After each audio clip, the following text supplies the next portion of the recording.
Chapter 3, Part 4.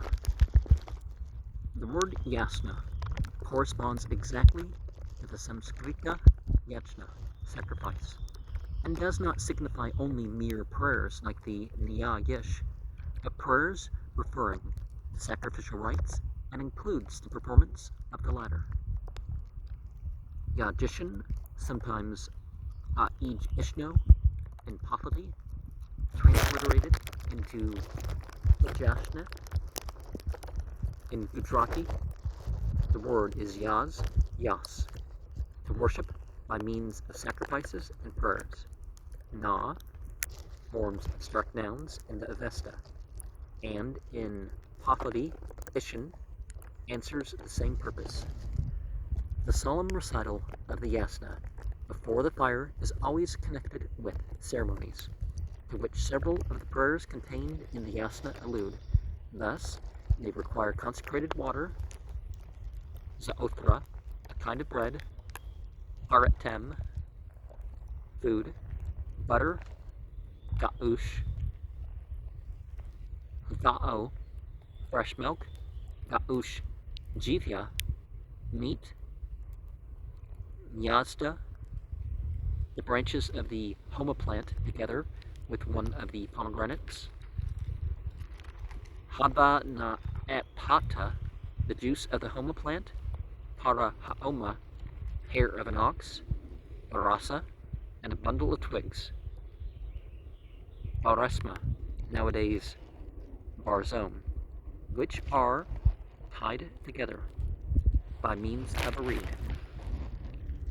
The Dasturs nowadays understand Yazda to mean fruit, which they use when performing the Ijashna ceremony, but originally it meant flesh, as may be clearly seen from the cognate Armenian mis, meat, compound Samskrita, mansa, being identical with meat. Without the utensils, which are evidently the remnants of sacrifices, agreeing to a certain extent with those of the Brahmins, as we shall see in the fourth essay, no Ijashna can be performed by the priest. All these things must be in readiness except the prepared homa juice, and placed on a table of marble opposite the fire of the Ganga, or the common hearth of the temple, not before the sacred fires, Dharan, or Behram, before the Ijashna ceremony can be commenced. The Yasna, at the present time, comprises the 72 chapters, which number 6 times 12. It's probably to represent the 6 Dahanmars, are seasons during which Ahura Mazda is said to have created the world. At all events, the extension of the several sections of the Yasna, called Ha, from the Avestan Hata, to the number of the 72 is not accidental, but was purposely made, as we may guess easily from the fact that several chapters occur twice within the compass of those 72. For instance, the 61st and the 72nd chapters are the same, and the 18th contains nothing but verses from the Gatha portion of the Yasna. On closer inquiry, we find the Yasna really consists of at least 2 different parts, distinguishable by considerable differences in the language and contents. One part we may call the Old, the other the Latter Yasna. The Old Yasna is written in a peculiar dialect, styled the Gatha dialect. In the second essay, where its chief peculiarities have been pointed out.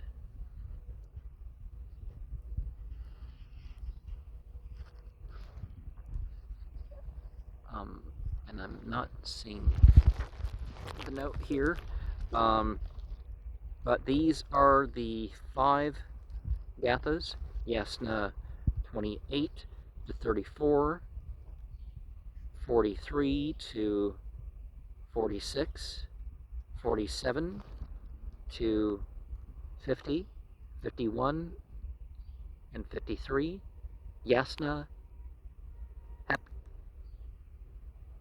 Tanha'ete, Yasna of 7 chapters, 35 to 41, and some other small pieces, as Yasna 4, 26, 49, 17, 18, 12, 13, 14, 15, 2 and 3, 17, 13, and 14, 56, 58. All references made to the Avesta in this essay are Westergaard's edition of the text, unless otherwise noted.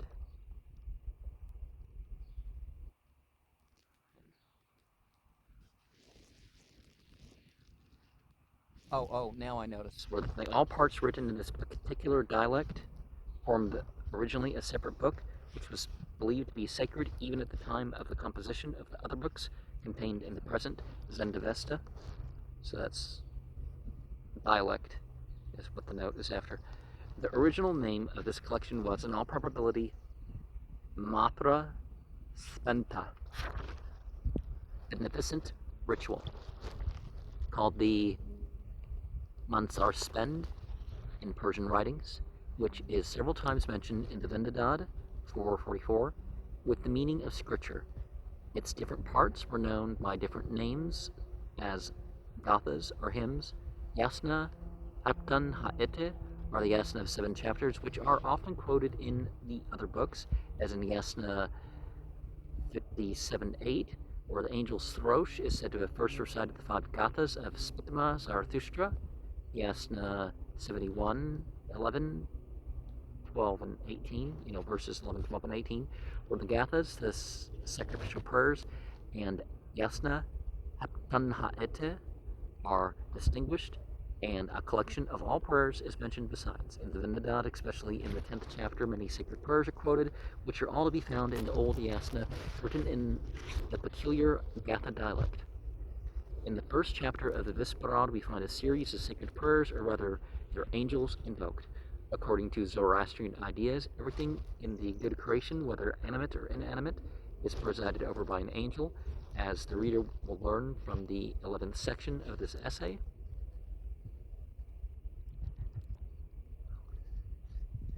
This passage being of the greatest importance for the history of the Avesta literature, I shall point out here all that refers therein to this matter. As sacred prayers and sacred literature in general, the following writings are there enumerated. 1. The 3 most sacred short formulas, viz. the Yapa Ahu Va'eryo, Yasna 27:13, Hashem Bohu, Yasna 27:14,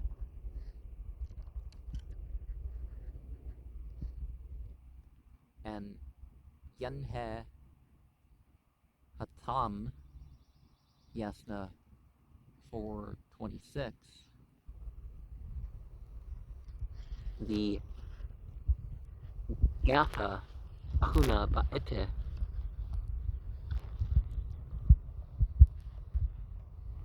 Yasna 28 to 24, Yasna Heptan Ha'ete, Yasna 35 to 41, Gatha Ushtaba Ete, Yasna 43 to 46, Gatha Spenta Ma'inyu, Yasna 47 to 50, Gatha Bohukshatra, Yasna 51, Gatha Vahishtoishte, Yasna 53, Dahme Vanohe, and Afrite, the Dahman Afringan, Yast 60, the principal prayer for the deceased pious Zoroastrians called Dahma. Iryama Ishyo, Yasna 54, a short prayer now used at the time of the solemnization of a marriage. Sushusho Matra, Yasna 58 for prosperity. Erezo Hada Okda, perhaps Yasna 15. The conversations with the teaching of Ahura Mazda, okay, different forms of the words in different parts, as imparted to the ruler and chief high priest, Zarathustrotemo, the highest Zarathustra of a whole country, by which a book like the Vendidad is understood, and we shall see afterwards. And so the three formulas, the Yapa Ahu Va'erio, Hashem Bohu, and Yenhe Hatam, are very short. It is therefore somewhat hazardous to venture upon a translation of them. The words themselves do not offer much difficulty, but the context does. The text of the first has already been given. Page 125, we see 141 here.